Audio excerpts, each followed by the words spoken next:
চাওক আমি কংগ্ৰেছ দলে পঞ্চায়ত ইলেকশ্যনৰ কাৰণে সাজু হৈ আছোঁ আগৰ পৰাই আৰু আমি কংগ্ৰেছ দলে বিশ্বাস কৰোঁ গাঁৱৰ উন্নয়ন তেতিয়াই হ'ব যেতিয়া গাঁৱৰ মানুহৰ হাতত ক্ষমতা দিয়া হ'ব আৰু গাঁৱৰ মানুহৰ হাতত ক্ষমতা বা গাঁৱৰ মানুহৰ হাতত সিদ্ধান্ত দিয়াৰ এটাই প্ৰক্ৰিয়া হৈছে পঞ্চায়তৰ ব্যৱস্থা। পঞ্চায়তৰ ব্যৱস্থা কংগ্ৰেছ দলে আনিছিল আৰু আমি আগৰ টাৰ্ম এতিয়া পঞ্চায়তৰ প্ৰতিনিধিসকলৰ শেষ হৈছে, নতুনকৈ ইলেকশ্যন পাতি আকৌ পঞ্চায়তৰ প্ৰতিনিধিসকল নিৰ্বাচিত কৰিব লাগে। তো আজি আমি পঞ্চায়ত পাতিব পৰা নাই গভৰ্ণমেণ্টে আজি গুৱাহাটী মাননীয় হাইকোৰ্টত বিচাৰদিন হৈ আছে আৰু গোটেই কথাবিলাকৰ যদি ওপৰত এটা কথাই ক'বলৈ যাওঁ, চৰকাৰে ক'ৰবাত না ক'ৰবাত ভুল কৰিছে। চৰকাৰৰ ভুল আছে গোটেই প্ৰক্ৰিয়াটো। আন্তৰিকতাৰে চৰকাৰে যদি কাম কৰিলেহেঁতেন, স্বচ্ছতাৰে যদি কাম কৰিলেহেঁতেন, আজি মাননীয় গুৱাহাটী হাইকোৰ্টে হস্তক্ষেপ নকৰিলেহেঁতেন। গতিকে আজি যে পঞ্চায়ত ইলেকশ্যন হোৱা নাই, পঞ্চায়ত ইলেকশ্যন পতাৰ ক্ষেত্ৰত যিটো বাধা আহিছে বা পঞ্চায়ত পাতাৰ ক্ষেত্ৰত যিটো মানুহৰ মনত দুখ কষ্ট পাইছে, এইটোৰ গোটেইখিনি চৰকাৰৰ ভুলৰ কাৰণে হৈছে। চাওক আমি কংগ্ৰেছ দলে পঞ্চায়ত ইলেকশ্যনৰ কাৰণে সাজু হৈ আছোঁ আগৰ পৰাই আৰু আমি কংগ্ৰেছ দলে বিশ্বাস কৰোঁ গাঁৱৰ উন্নয়ন তেতিয়াই হ'ব যেতিয়া গাঁৱৰ মানুহৰ হাতত ক্ষমতা দিয়া হ'ব আৰু গাঁৱৰ মানুহৰ হাতত ক্ষমতা বা গাঁৱৰ মানুহৰ হাতত সিদ্ধান্ত দিয়াৰ এটাই প্ৰক্ৰিয়া হৈছে পঞ্চায়তৰ ব্যৱস্থা। পঞ্চায়তৰ ব্যৱস্থা কংগ্ৰেছ দলে আনিছিল আৰু আমি আগৰ টাৰ্ম এতিয়া পঞ্চায়তৰ প্ৰতিনিধিসকলৰ শেষ হৈছে, নতুনকৈ ইলেকশ্যন পাতি আকৌ পঞ্চায়তৰ প্ৰতিনিধিসকল নিৰ্বাচিত কৰিব লাগে।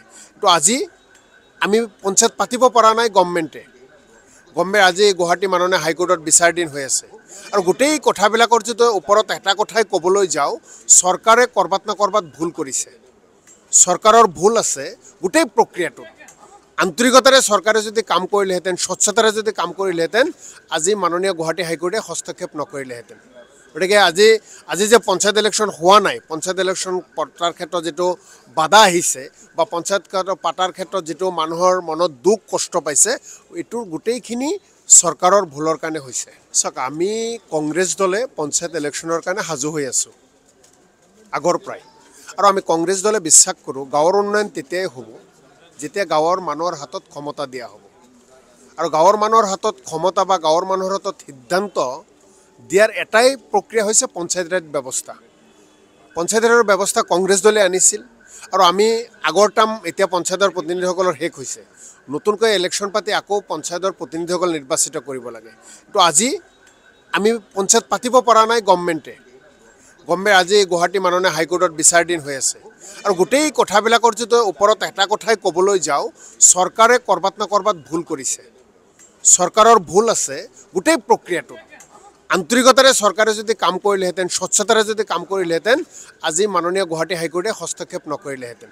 গতিকে আজি যে পঞ্চায়ত ইলেকশ্যন হোৱা নাই, পঞ্চায়ত ইলেকশ্যন পতাৰ ক্ষেত্ৰত যিটো বাধা আহিছে বা পঞ্চায়ত পাতাৰ ক্ষেত্ৰত যিটো মানুহৰ মনত দুখ কষ্ট পাইছে, এইটোৰ গোটেইখিনি চৰকাৰৰ ভুলৰ কাৰণে হৈছে। আপুনি বিচৰা বাতৰি পাব কেৱল নিউজ 18 এপত।